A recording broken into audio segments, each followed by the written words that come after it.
no sabe, él decía, ¿no? Puede tener el obstáculo epistémico, ¿no? El epistemólogo, y no pasaba por ahí, sino que pasaba por algo, no tenía con no saber qué hacer, sino con no poder. Algo de la impotencia. De estar congelado. Yo quizás sabía que era lo que tenía que hacer, pero no lo podía hacer.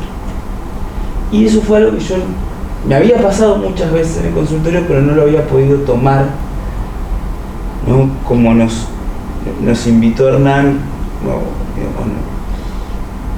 y que era algo esto que hablaba, bueno, ahí había, ¿no? Cuando nosotros empezamos, trabajamos la covisión y empezamos a descubrirnos los heterónimos en esa escena, y es ver que en realidad lo que había quedado dominando la escena era lo que yo visualizaba del heterónimo del paciente y mi heterónimo que respondía a eso, ¿no? Y ahí hablaba de un vínculo, algo que pasaba entre esas dos partes.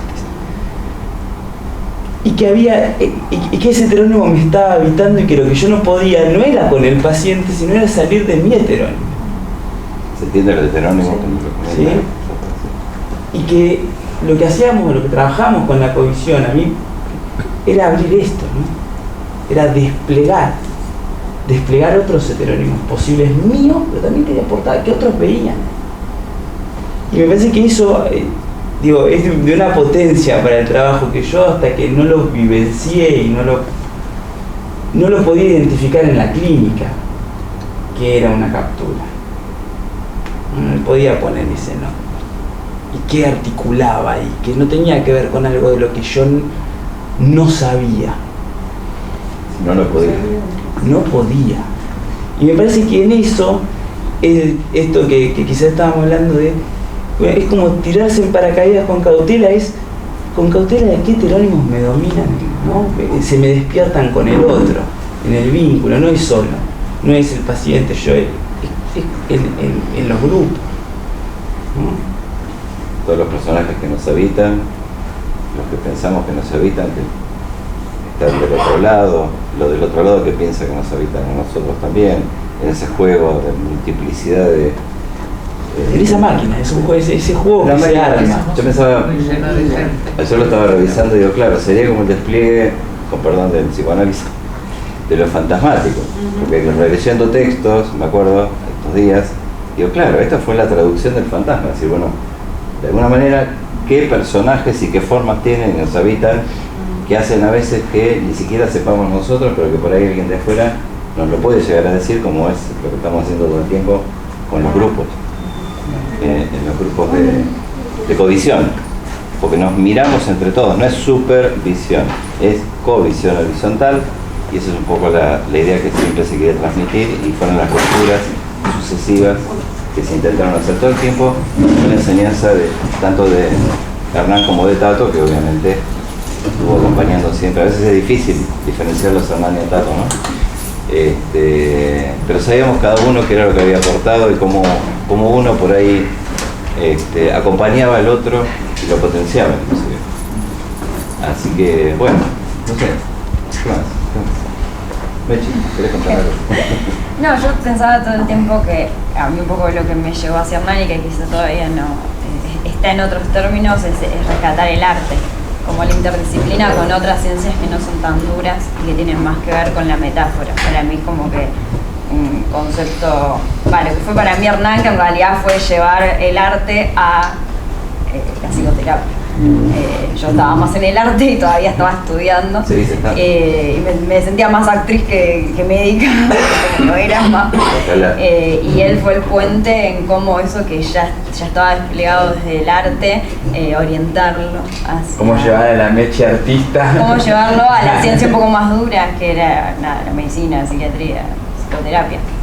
Y pensaba estas paracaídas que traía acá y como la metáfora, como ese salto entre el arte y la ciencia dura, y que todo lo que él propone está ahí, está en ese medio, en ese entre, a veces más de un lado, a veces más del otro, pero siempre está circulando entre esos dos ámbitos.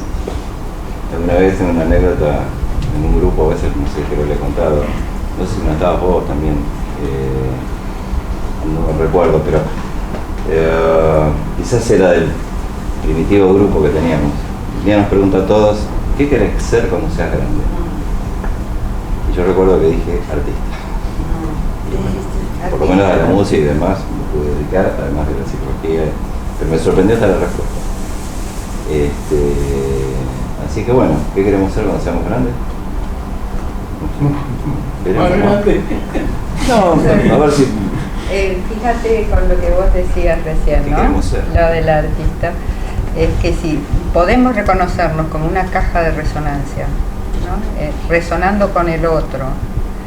Y a mí me gusta pensarnos también como músicos de jazz, en donde en esa zapada, en ese encuentro que se da, uno no sale igual cuando llegó que cuando se fue. Y no sabes bien qué se produjo, pero algo es posible, y en ese sentido está la riqueza de lo creativo, en el qué significa el estar ahí extendiendo la mano o tocando o dándome, qué registra cada uno. Y en este sentido, una pequeña semblanza, digamos. Un día atiendo a una chica que acababa, una piba muy joven, 24, así, que era maestra jardinera y había tenido una ACV. Estaba devastada y llega muy frágil y tenía involucrada la derecha, la mano derecha. Entonces yo le extiendo la izquierda y ella se prende con un vigor que a mí me sorprende. No digo nada, pero varias sesiones después, cuando habla de que no cree que pueda salir de esto, yo le nombro su fuerza y ella me mira y dice, ¿qué fuerza? Porque yo te registré cuando llegaste. Imagínate, una cosa inesperada, que te tiendan la mano izquierda. ¿De dónde me salió eso? ¿Qué sé yo? Pero fíjate que en algún lugar en mí quedó que pude devolverle 8 palabras. Y ahí ella varias veces después dice, cuando se sentía desfallecer, recordaba aquella palabra dicha y la sostenía. Bueno,